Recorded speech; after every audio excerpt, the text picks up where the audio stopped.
ఈరోజు వచ్చేసి daily fancy చూపిస్తున్నా, లెనిన్స్ చూపిస్తున్నా, ప్రింట్స్ చూపిస్తున్నా. ఈరోజు వచ్చేసి బ్లౌజ్ కాన్సెప్ట్ మోడల్స్ అన్నీ చూపిస్తాను.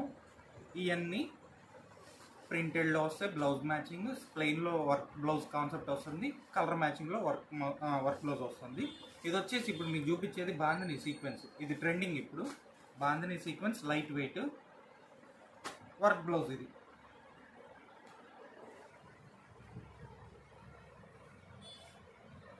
దీంట్లో ఇప్పుడు మీకు కలర్ మ్యాచింగ్ చూపిస్తాను. లైట్ వెయిట్ వస్తుంది. ఇదిగోండి, పింక్కి సెల్ఫ్ వర్క్ బ్లౌజ్ వస్తుంది. హ్యాండ్స్కి షోల్డర్ వర్క్ వేసుకోవచ్చు. ఇది పెసర్ గ్రీన్ వస్తుంది, బ్లౌజ్ కూడా మ్యాచింగ్. ఇది బ్లూ, ఇందాక మీకు చూపించింది అయితే ఇది. అన్ని బాందిని షిబోరి మిక్స్ డిజైన్ వస్తుంది.